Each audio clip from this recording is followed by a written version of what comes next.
I'm a little older now than my grandma was when these events took place. And so her stories, which seemed like fairy tales when I was little, are becoming more real now.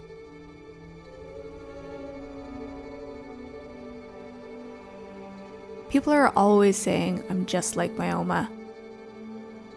And I wonder how I would have behaved in her place. I'm not sure I would have been as brave.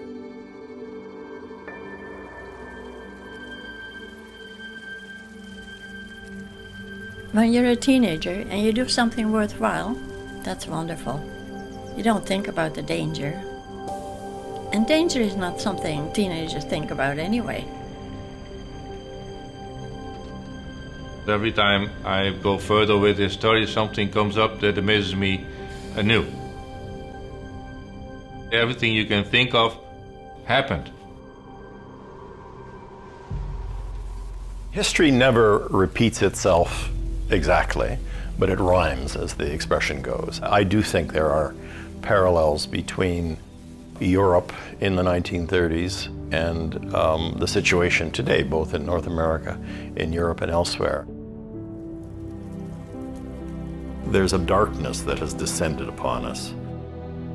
We've got to start turning the lights on to realize that this is not precisely a replay of the 30s. Nothing can be, but there are aspects of what's happening in this 21st century that remind us of some of the forces that made the 20th century such a violent and an unhappy one for millions of people.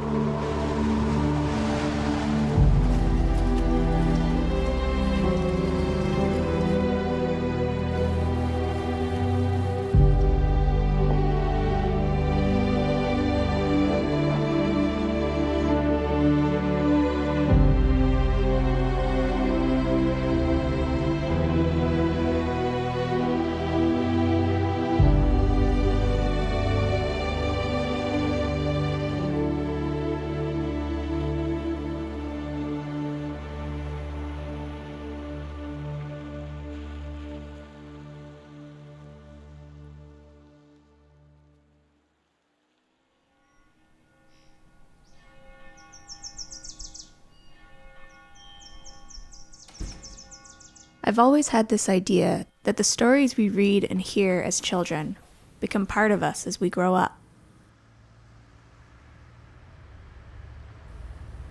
When I think about the stories Oma tells, about the war, her experiences then, her first job, which took a much more dramatic turn than my first job, they're never pessimistic. And I think about that a lot because that time, it must have felt like the world was ending. And I feel that way now a little bit. And I don't know what to do. But I admire so much what she did.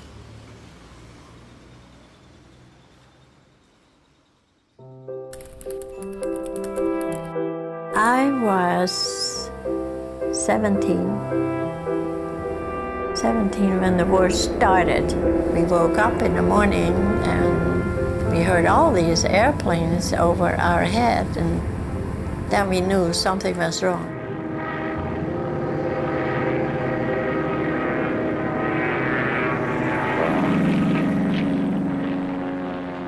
This very day, the 10th of May, 1940, 3 more independent nations have been cruelly invaded by force of arms.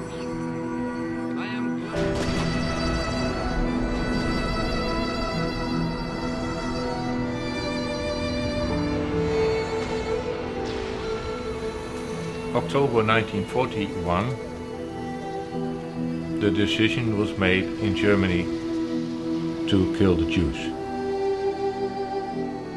Dutch Jews were concentrated in Amsterdam. The decision was made to let Holland be one of the first countries from where the Jews were taken. You got 80,000 Jews living in one place. That's from a logistic point of view, easy catch. In a context of great uncertainty, it's easier for the right to mobilize the direct anger that's already there against others to protect we, the authentic people.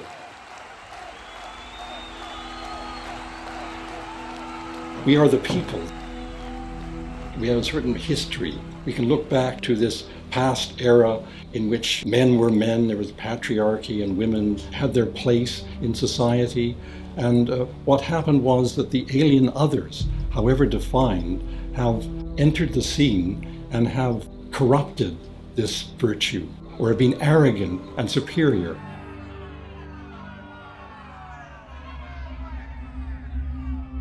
The source of far-right ideology is ignorance, and you need to make a false case and ensure that that false case is believed by people. And that's done by the amplification of the lies. And that clearly happened in Europe, in Germany, in the 30s. It was a docile media that kind of parroted the line. I think today we see some of that happening. But we see conservative media thriving under President Trump. As much as I admire the best of our media, I always worry that the news media tends to be a cheerleader for the side that is winning.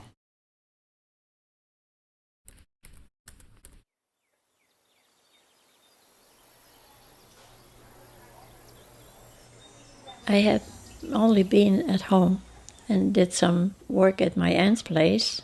I liked Utrecht, I liked the church, I liked my friends, and I wanted to stay there, even though my mother didn't like it very much. But I started looking for a job, and my friend, she said, I think I know a job for you.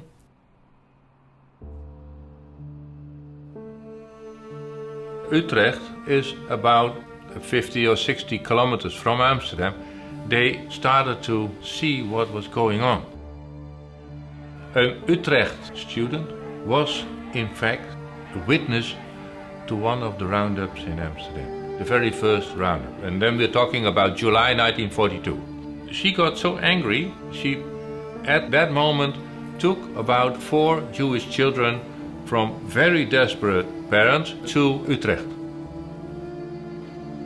A woman took these children in, but she could not keep these 4 children at this small flat. So she phoned her son.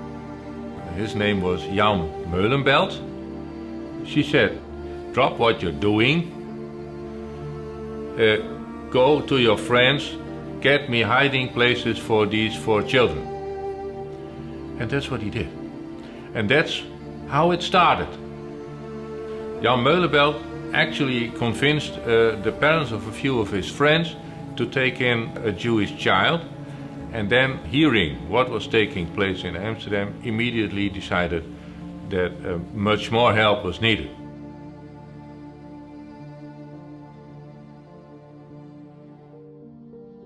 Jewish parents were desperate because they knew in most cases that they would be next.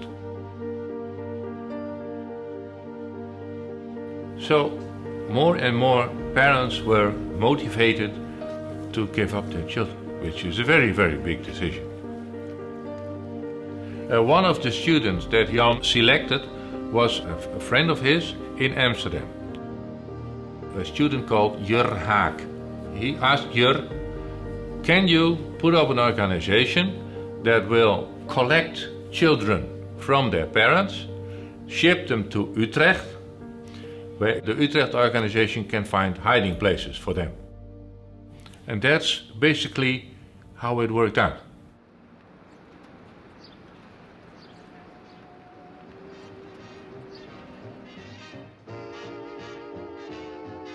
In the meantime, in Utrecht, there was a student called Truitje van Lier, and she immediately in 1940 quit her studies. And she started a home called Kindjeshaven.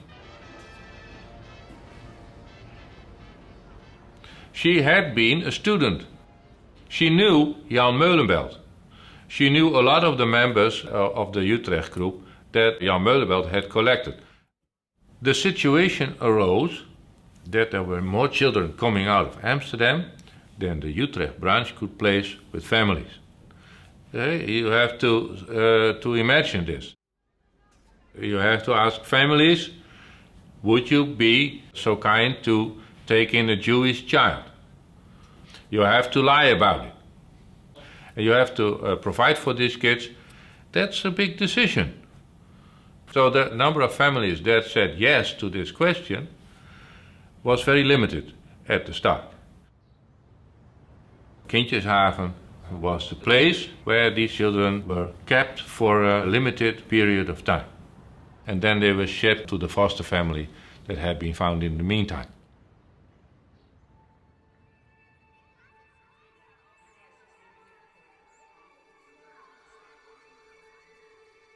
Discovering Bert-Jan Flim and his book, Saving the Children, has marked a turning point for us. Suddenly, the tales of my childhood have become part of a bigger story. A story of real people working collectively, doing whatever they could to fight what must have felt like insurmountable forces. Among them, Betty Van Geel, my Oma.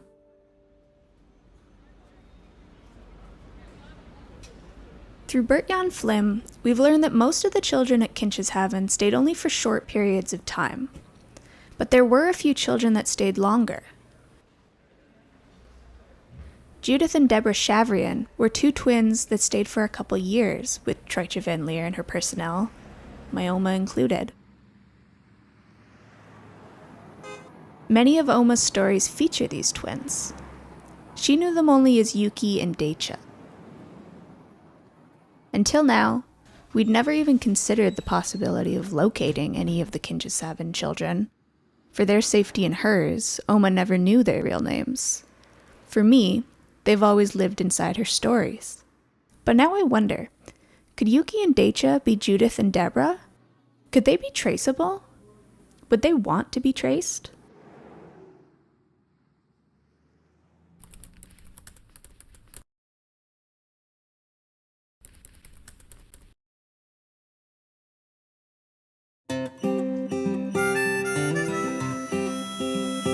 I went online and I typed in Judy Shavrin. Oh, Judith so you Shavrin. found me. A quick internet search leads us to a Judy Shavrin in San Francisco. Judy has been a psychologist and a professor, but now she spends a lot of her time painting. To our amazement, she also turns out to be a cousin of the Judith Oma knew all those years ago. I was very excited as a teenager to hear from my family that I had a cousin called Judith Shavrin, Judy Shavrin. I called information in Amsterdam and managed to track her down and went to meet her. She was indeed a couple of years older. I hadn't known that she had a twin. I think I did know that she was orphaned by the Holocaust. 1492, Columbus sailed the ocean blue for Isabella, and Isabella was busy kicking Jews out of Spain into probably Portugal, and then into Holland. And they say we were followers of Spinoza. And of course, Spinoza was one of the few Jews ever to get kicked out of the religion, which is very, very difficult. Where that's relevant to Judith is when I first saw her, I said, this is my cousin? She had a dark complexion. She had dark brown eyes. I thought, who is she, you know? But I thought maybe what happened to that part of the family is they came from East Europe through the north of Africa. She did kind of think her twin sister was the respectable bourgeois part of the family, and she was the bohemian one. Met her painter boyfriend, Pietro. They had lived in Italy for a while. And so she seemed to me, you know, at least a European, not just a Dutch woman, and maybe a global citizen. And I knew there was a lot of her life I wouldn't find out about.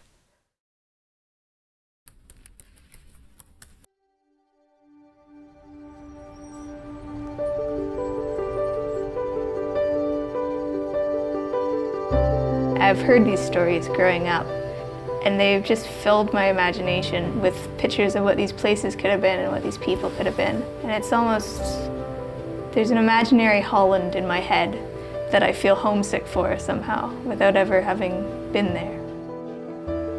Oh, you can see that there, that it follows the river. Yeah. And right here, the second house on Prince Hendrikland, that's where Kindjeshaven is, or what? I don't know what it is now. Yeah.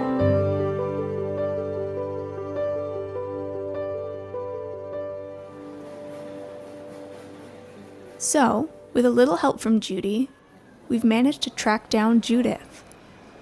We're saddened to hear that Judith's sister, Deborah, died a few years ago of cancer, but Judith has agreed to meet with us. Over the phone, she seems friendly, but a little hesitant. Today, we fly to Schiphol. All of my aunts and uncles, my Oma and Opa, my brother and parents. Oma tells everyone we meet, this is all my family. It's a dream come true for her just to be there with us all. We'll visit the site of Kindjeshaven and some other settings, and then, in Amsterdam, after more than 70 years, Oma and Judith will meet again.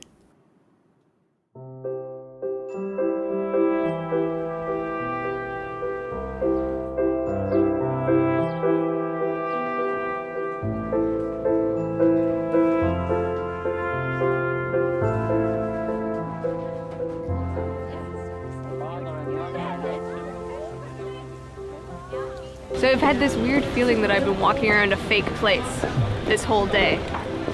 Like Disney or something. Yeah, because I've only seen like the simulacrum of this. And now I'm at the real one, and it feels weird.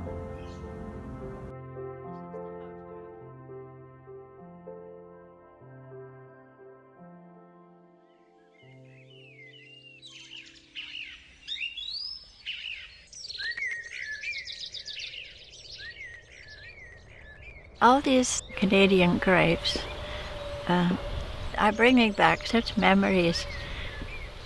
When I was working in Kindjeshaven, I knew they were fighting, and we could hear the cannons and the airplanes and everything. But at that moment, I didn't realize all these young men, my age, were dying to liberate us. So when finally the day came that the Canadians came in to our city on their big tanks, that was the greatest day I can ever remember. I'll never forget that day.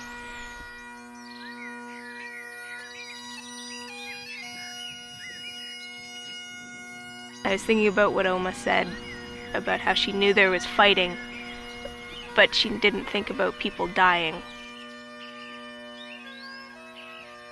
And I think it's true that, you know, when you're young, you don't really think that that sort of thing can happen. It may be even in a war.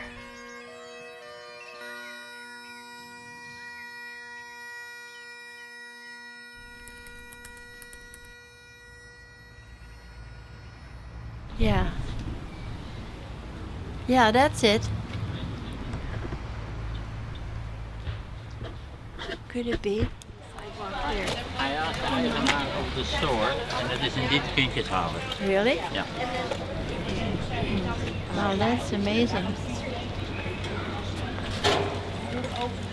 Early May, from time to time, there's people that lived here or worked here or took up a child that, you know, sometimes they show up at the commemoration. Yeah, I remember that. Okay. Tuikje van Leer's desk was here in this corner. There were no books here. I think a few things have changed. I thought it was much bigger. See this big house here at the corner? That's where Truitje's parents lived. And from Kindjeshaven she could see this house. Sometimes there was snow or ice. I would just on my bare feet climb out that door and hang the diapers up.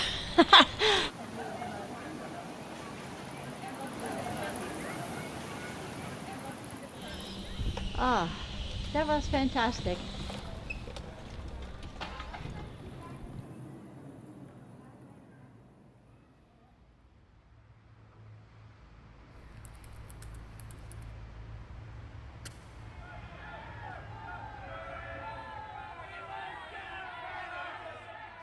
There was this period when in Amsterdam it went on and on. The roundups. Every week or so, neighborhoods were emptied of Jews. Both of the student organizations, both Amsterdam as Utrecht, were working around the clock to save as many Jewish children as they could.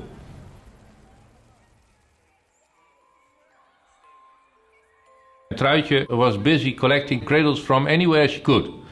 The whole neighborhood was devoid of cradles because Truitje collected them to house all these babies that came from Amsterdam.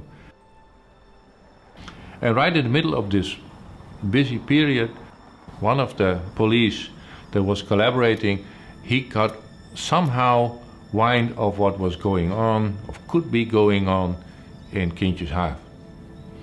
And there was an alarm put out. From the neighborhood, there came a warning. The collaborators have found out about you. Now, to flee was not an option. So Truitje and her companion, Jet, they picked up a very large pen and they posted right behind the door. If he would come, Truitje would smash in his brains and Jet would strangle him and both would try then to get rid of this man.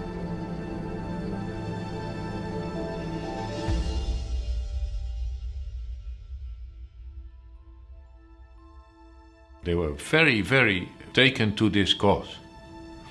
They were prepared to take any risk to save these children.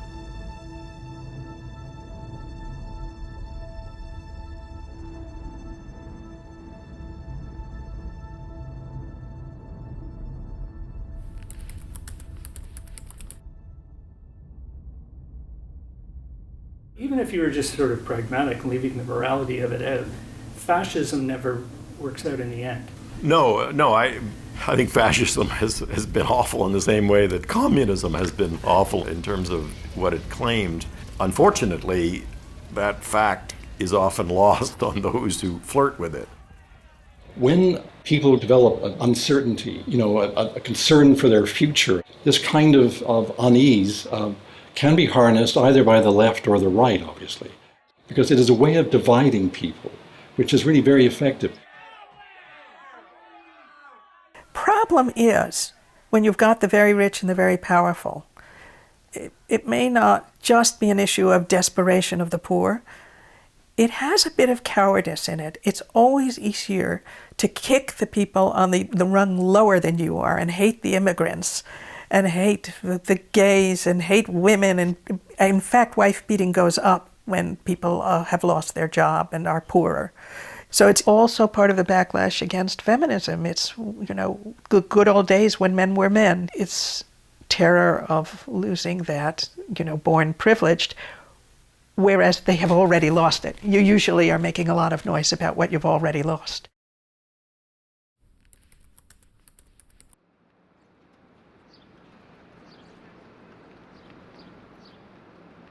One day, this policeman stood in front of that door. I could still see him asking for me, and I had no idea what on earth he would want with me.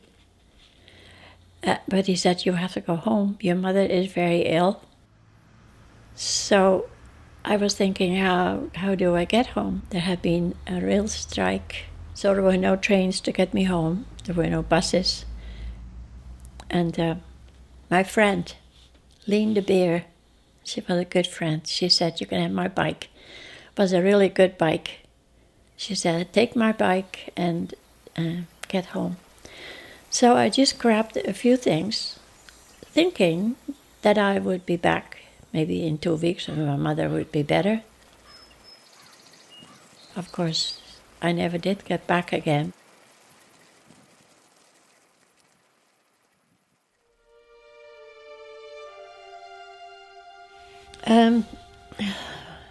It was January 11. that I walked to the hospital to visit my mother, and without the nurses knowing that she had died, I saw her, and it was not a pretty thing to see. I should never have seen her that way.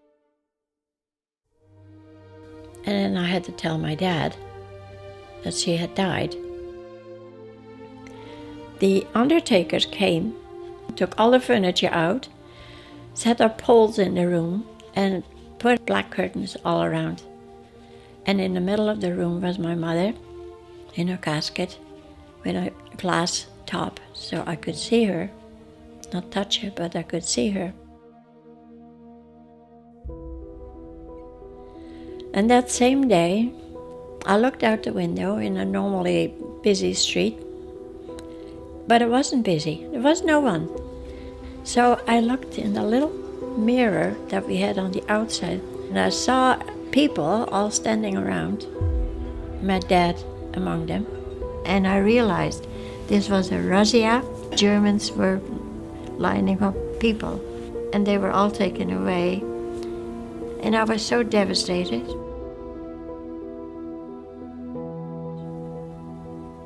That must have been the most terrible day of my life. My mother at home, dead, and my dad gone. I thought perhaps forever. But he managed to get all the way to the back of the row of people and hid behind a post until everyone was gone.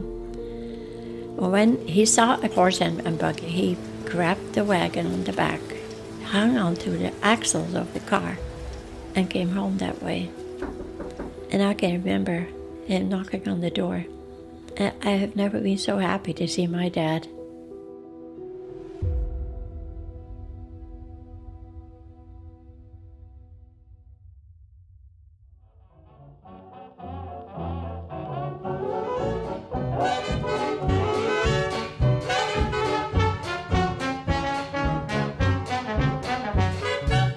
A 100 years ago, it would have been impossible to predict how the century will evolve, and I have that same kind of feeling. And there's no reason to be wildly optimistic.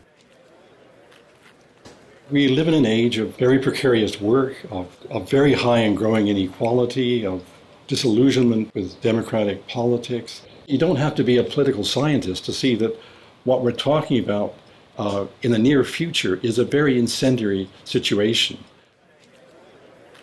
It's not too long ago when the Cold War ended, when the Soviet Union collapsed, when there was that whole notion of the end of history, that we've now, as we conclude this bloody, violent 20th century, that we're about to enter a 21st century that will not have the kinds of divisions and bloodletting that the 20th century brought us. So how quickly that turned to be a kind of a foolish hope.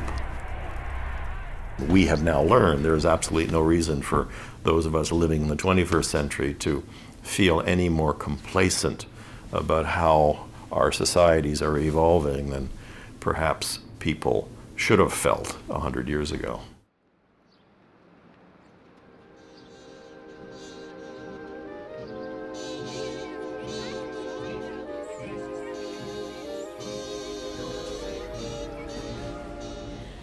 I was wanting to go back to Kindjeshaven, but my life was so busy with a dying mother, and there was very little food. That's one of the reasons my mother died. Not enough food and not enough medication to treat her blood poisoning. But when the war was over, that following month of May, there was no communication. I couldn't write, I couldn't phone, I didn't know what happened. I didn't know they had stopped Kindjeshaven shortly after I left. So I wondered where all those kids would have gone.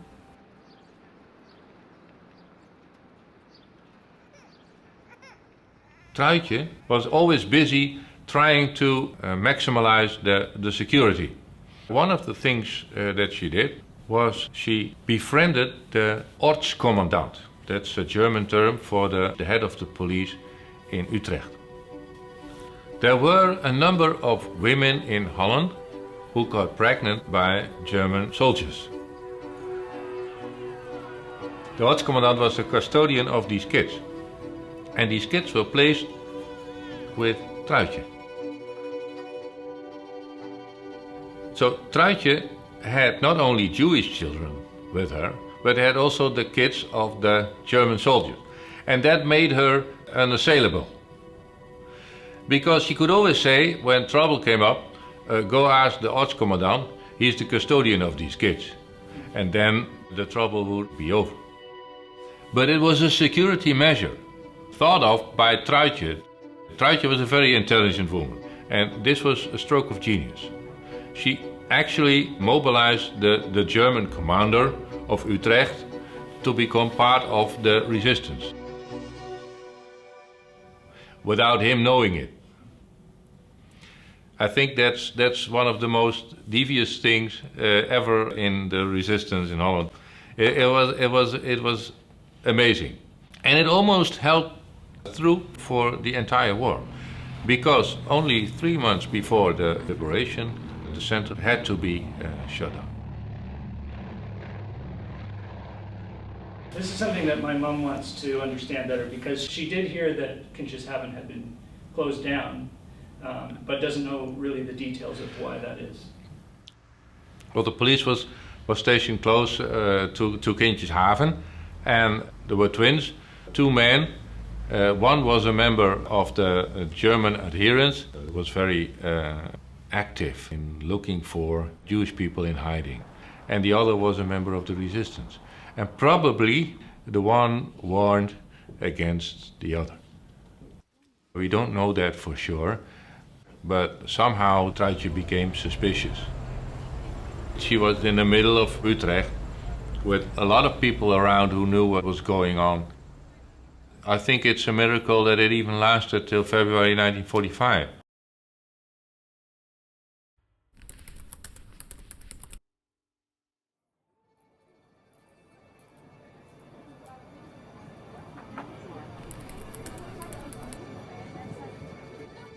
What's the first thing you think you'll say to her? Have you thought about it? Yeah, I have thought about that, and I have no idea what kind of woman she has turned out to be. Will she be excited about seeing me? Then I would just give her a big hug.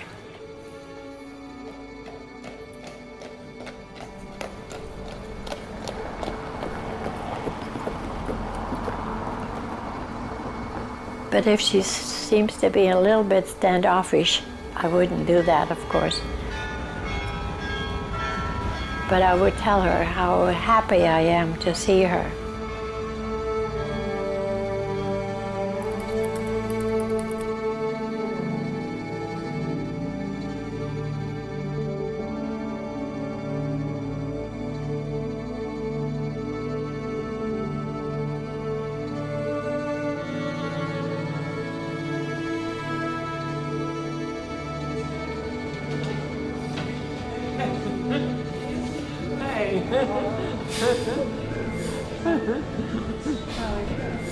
You look so nice, so beautiful. Thank you. Yeah. You do too. I can still see Yuki in you. Yes. Yeah. They called me Yuki at that time. Deetje and Yuki. Yeah, but nice. Have you been in Canada? Never. Yeah, one time. During the war, I came to Kindjeshaven. Yeah. The moment I saw her, I saw my little Yuki. But she's a very special woman, so unlike me. Our lives have been so totally different, and yet we liked each other from the beginning.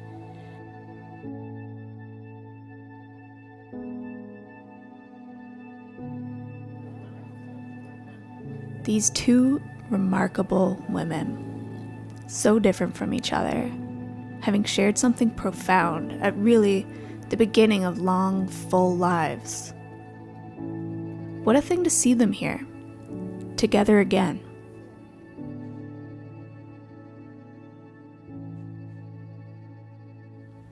That's the Truitje, and I think that's Tante Jet.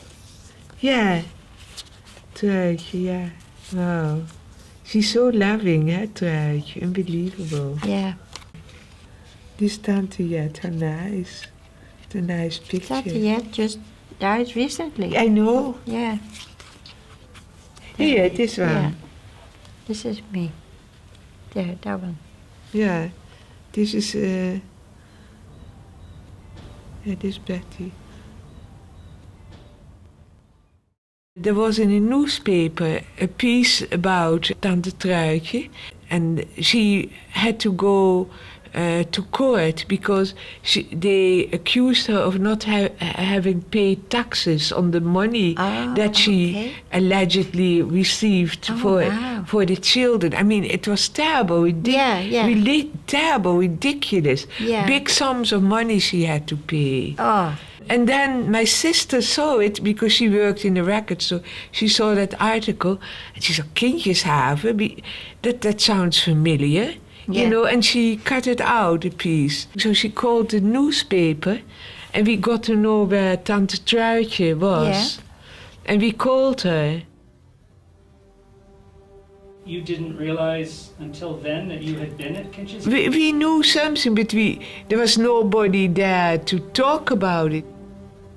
When we were with the people who adopted us, you know, it was something you didn't talk about it. You know, the wife of the person who adopted her, she had been in the camps, so she didn't want to talk about the war. Mm. And we all tried to go on with our lives, you know. Did there come a point where you felt that you did need to deal with it and talk about it, or did that never really happen? No, not really, not for me. I was surprised I was alive. You know, I thought every day is a plus, but I didn't take my life serious, sort of, because I know everybody has passed in my family except my sister and me. So we really didn't investigate. We were sort of very rebellious, I think. Yeah, but you were so young. Yeah. You must have learned later in life what all happened to your people. No, I knew the moment when my parents died. I knew about it. I felt it. I saw it. Yeah. I knew the moment that she died, that they both died. Mm. Yeah.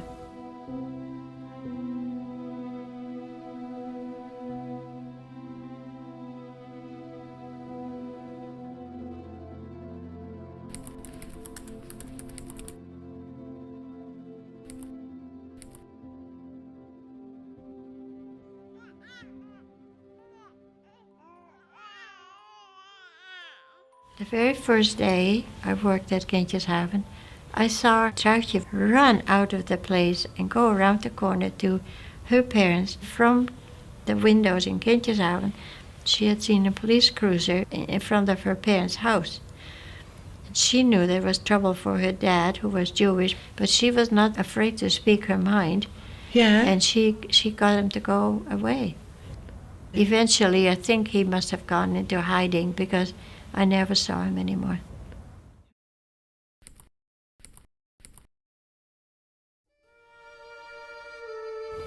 There was one day when we all went in a car. It was dark, and we went to a farm somewhere, and I have no idea where, to listen to a concert of Jewish people.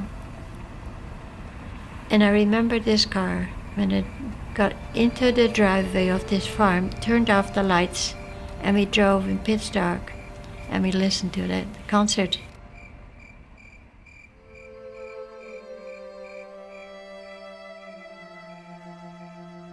Wow, very courageous. And dangerous too. Yeah, dangerous too. Yeah. But sort of, I don't know the words really. And it's knowing you do something worthwhile.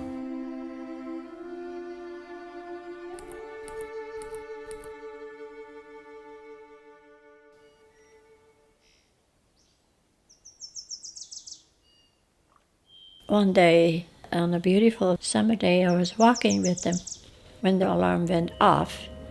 And usually, nothing ever happened. But this time, we were shocked to discover that the German and Allied airplanes found each other right over our heads, right over the city, started shooting at one another. The sound was awful, and the children were so afraid. Some were crying. And I put them against the wall when the door opened, and an officer came out in full uniform and said to me, "You cannot stay here. This is too dangerous, you have to come inside." So I had no choice. I had to go into my lion's den, as I felt. And the strange thing is that Yuki and Deitje, the twins, were the stars for them. They had so much fun with them, laughing and having. And I thought maybe these men have children at home and are happy to see them. But all the same, I was very happy when the all safe sign would ring and we could go home.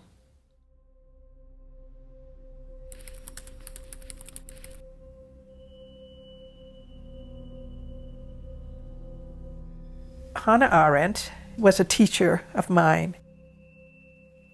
She had been in the underground.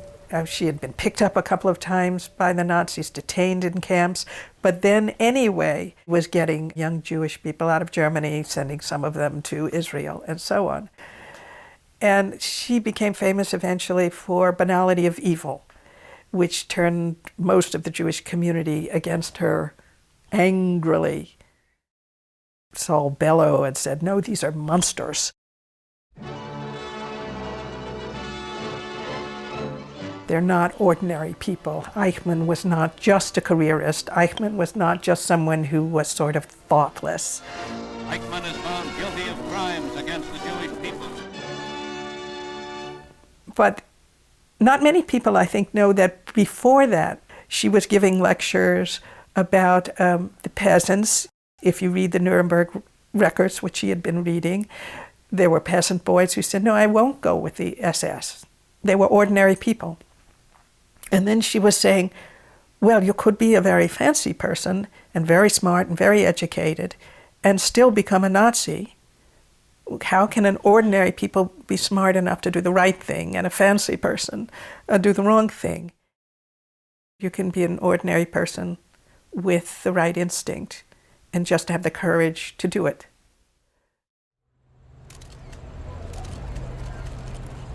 Because so much of our coverage of history is focused around leaders, we sometimes lose track of the fact that these important points of departure historically are often kind of embodied by the unselfish actions of just ordinary people.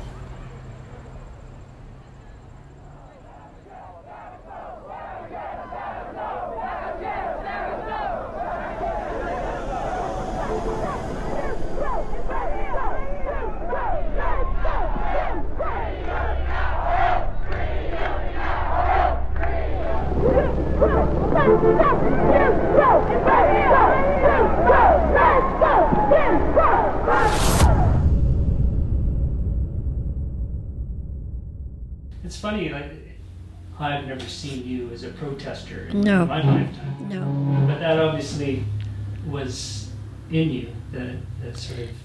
Yeah, in those days, we were all. You were either pro or you were very con. We all did something. Do you think that what you did at Kinshashaven was, would you call it heroic? Were you a war hero? No, it's not heroic at all. I never, ever for a minute thought about this being heroic. It was my job and I loved it, and I was happy that we helped these Jewish children. And that in itself was a protest to me.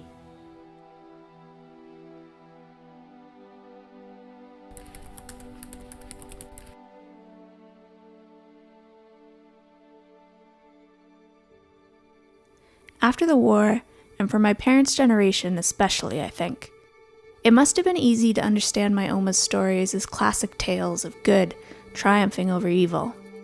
It must have seemed impossible that the hatred that propped up fascism could ever become so powerful again, not after being so gloriously vanquished, a fairy tale ending with all the loose ends tied up.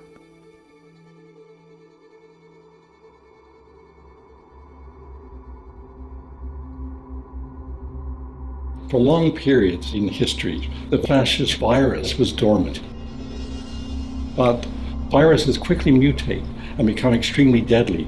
That is the danger, that the kind of mutation of this virus from right-wing populism can happen quite quickly.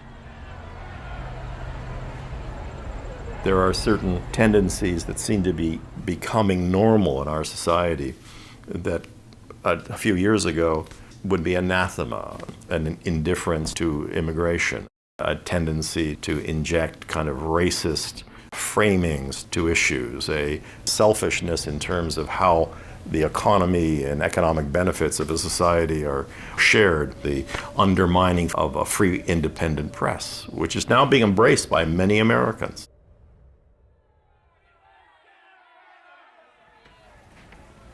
Yeah, there's a big xenophobia about the refugees coming into this country. People without homes, people without security, trying to find a life somewhere.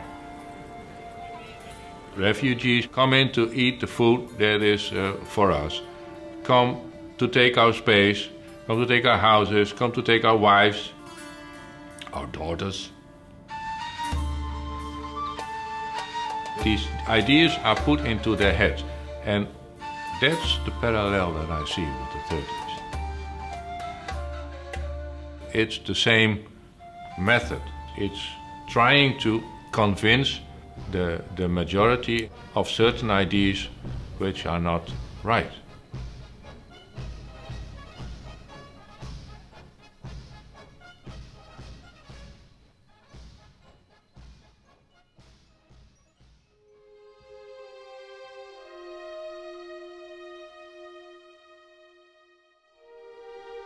I have a documentary, but I don't know what to do with it, of my parents. Letters that my mother wrote from the camps.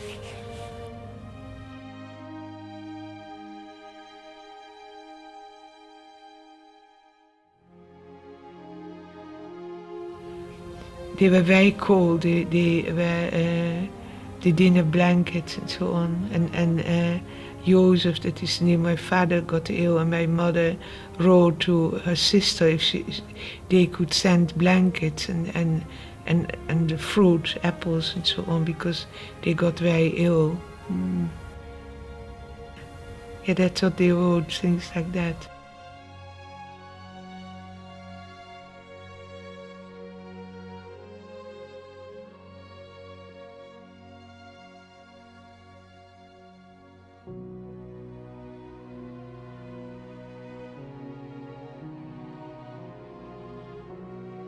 Can you forgive the people who took your parents?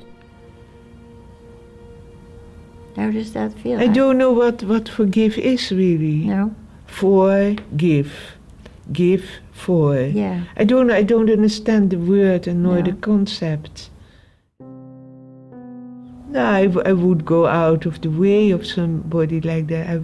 They would become heir to me, I think. It's very painful for me to know what happened to my parents. Yeah, and I don't want to come close to them or occupy myself with it, you know. Well, but that's good, because if you were, that would hurt you more. If you were always thinking of what happened to your parents. I always think about it. Yeah. Always, never not. Every day I think about it. Yeah. But not just, I mean also, of course, because they are my parents, but I also, what happens now also in the world, you know, it's very painful actually to me. Yeah. I think that's what it is. It's not, doesn't have to do with thinking, it's sort of, you know, it somehow, it's a painful thing. It's you know.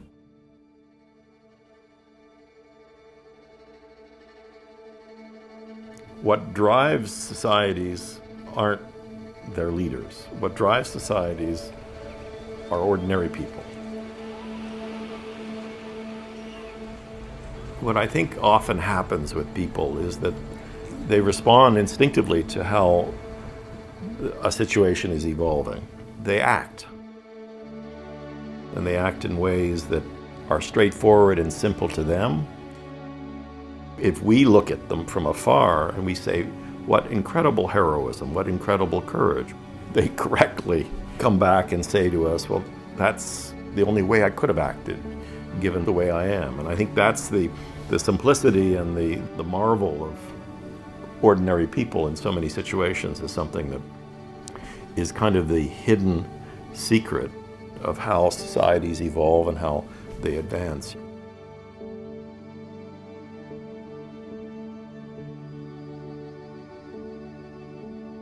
That's how history is written.